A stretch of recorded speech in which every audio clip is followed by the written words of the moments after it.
और ब्रुनई से जुड़ चुकी हमारी संवाददाता मुनमुन ज्यादा जानकारी के साथ। मुनमुन, आप ब्रुनई में मौजूद हैं और प्रधानमंत्री नरेंद्र मोदी भी आपसे कुछ देर पहले अपने विदेश दौरे के लिए रवाना हो चुके हैं। बेहद ही महत्वपूर्ण यात्रा मानी जा रही है क्योंकि कोई भी प्रधानमंत्री, भारतीय प्रधानमंत्री अभी तक ब्रुनई की जमीन पर गया नहीं है, तो बेहद ही महत्वपूर्ण है।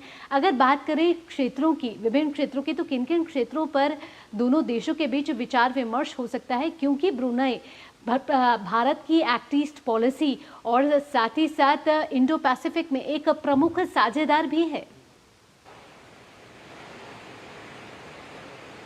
जी बिल्कुल, सैन्य संबंध और स्पेस, ये दो सेक्टर्स हैं जो काफ़ी महत्वपूर्ण हैं अगर हम दोनों के रिश्तों की बात करें। और जहाँ तक सैन्य संबंधों की बात है, हम जानते हैं कि 2016 में एक MOU साइन हुआ था भारत और ब्रुनई दारुसलाम के बीच में, और 2021 में इसको 5 साल के लिए रिन्यू किया गया। तो अब देखना ये होगा कि क्या किसी जॉइंट वर्किंग ग्रुप का अनाउंसमेंट होगा या नहीं सैन्य संबंधों को लेके।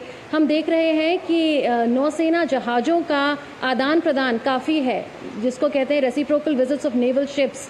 ये ब्रुनई दारुसलाम और भारत के बीच में सिलसिला चल रहा है। कम से कम 2006 से ये सिलसिला चल रहा है, और हमने देखा कि 2006 में ही INS राणा और INS कुलिश यहाँ से गए, ब्रुनियन शोर्स पर आए। और जहाँ तक ब्रुनियन शिप्स का कहें तो 2012 में अंडमान में एक एक्सरसाइज हुई थी जो मल्टीलैटरल नेवल एक्सरसाइज थी, उसका नाम था मिलन 2012। वहाँ पर एक रॉयल ब्रुनई नेवी की जहाज ने उसमें शिरकत की थी।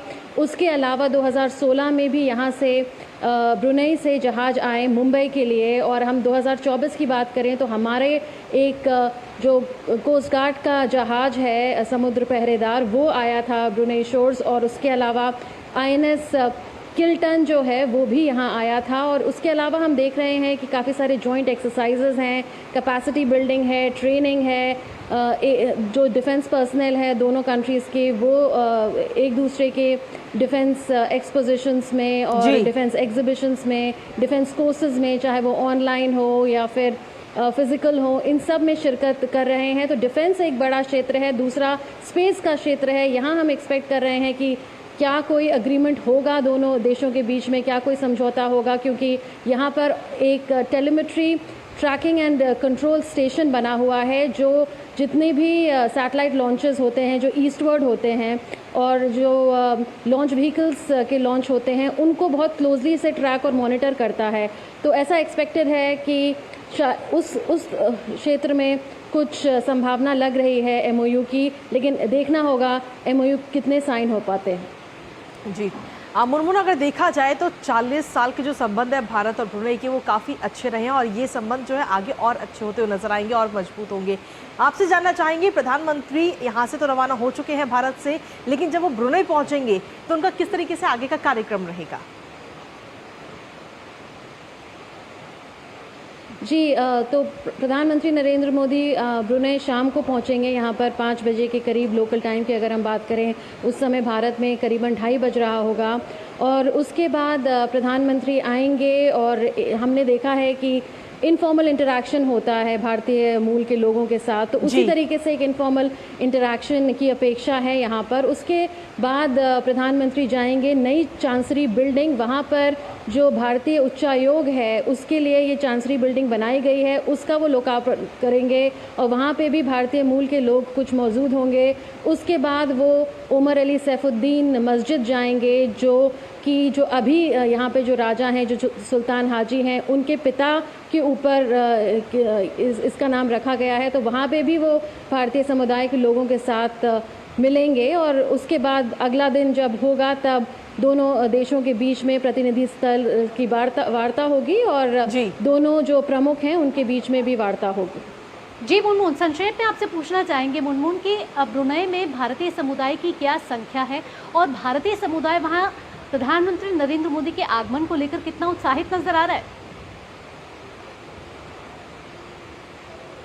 जी बहुत ही ज़्यादा उत्साहित नज़र आ रहा है। मैंने काफ़ी लोगों से यहाँ बात करी। अगर मैं एक पूरा परिप्रेक्ष्य आपको दूं तो ये बता सकती हूँ कि 14,000 से 15,000 की संख्या है यहाँ पे भारतीय मूल के लोगों की। ये बहुत ही छोटा देश है, क्योंकि ये 5,000 स्क्वायर किलोमीटर्स में बना हुआ है। यहाँ पे जो जनसंख्या है वो 5 लाख से भी कम है, लेकिन यहाँ पे जो लोग हैं उनकी बहुत रिस्पेक्ट है, गुडविल है। अगर हम 50% से ज़्यादा जो भारतीय हैं उनकी बात करें तो काफ़ी लोग अनस्किल्ड लेबर हैं, सेमी स्किल्ड लेबर हैं, लेकिन जो इंडियन प्रोफेशनल्स हैं उनकी तादाद बढ़ती जा रही है, चाहे वो टीचर्स हों, चाहे वो डॉक्टर्स हों, चाहे वो इंजीनियर्स हों, चाहे वो IT प्रोफेशनल्स हों, और उनको काफ़ी यहाँ पे रिस्पेक्ट दिया जाता है। और जब मैंने बात करी यहाँ भारतीय मूल के लोगों से तो उन्होंने कहा कि पहली बार मिलेंगे वो प्रधानमंत्री नरेंद्र मोदी से, और वो बहुत ही उत्साहित थे। एक ने कहा कि उनको किसी ने कहा कि यहाँ तो सिर्फ आपकी संख्या 20,000 भी नहीं है और प्रधानमंत्री नरेंद्र मोदी भारत से यहाँ आ रहे हैं आपसे मिलने के लिए। वो कह रहे थे कि एनर्जी लेवल्स देखिए प्रधानमंत्री की, वो एक विदेश यात्रा से दूसरी विदेश यात्रा जाते हैं, रेस्ट नहीं करते हैं। तो ये कुछ चीज़ें थी जो वो याद कर रहे थे। और यहाँ पे काफ़ी एक्टिव है भारतीय समुदाय, क्योंकि यहाँ पे काफ़ी सारे जो भारत के पर्व हैं वो बनाए जाते हैं, दिवाली हो, ओणम हो, पोंगल हो, रिपब्लिक डे हो, इंडिपेंडेंस डे हो, तो काफ़ी एक्टिव और काफ़ी कनेक्टेड यहाँ का भारतीय समुदाय है। चलिए, फिलहाल बहुत बहुत शुक्रिया।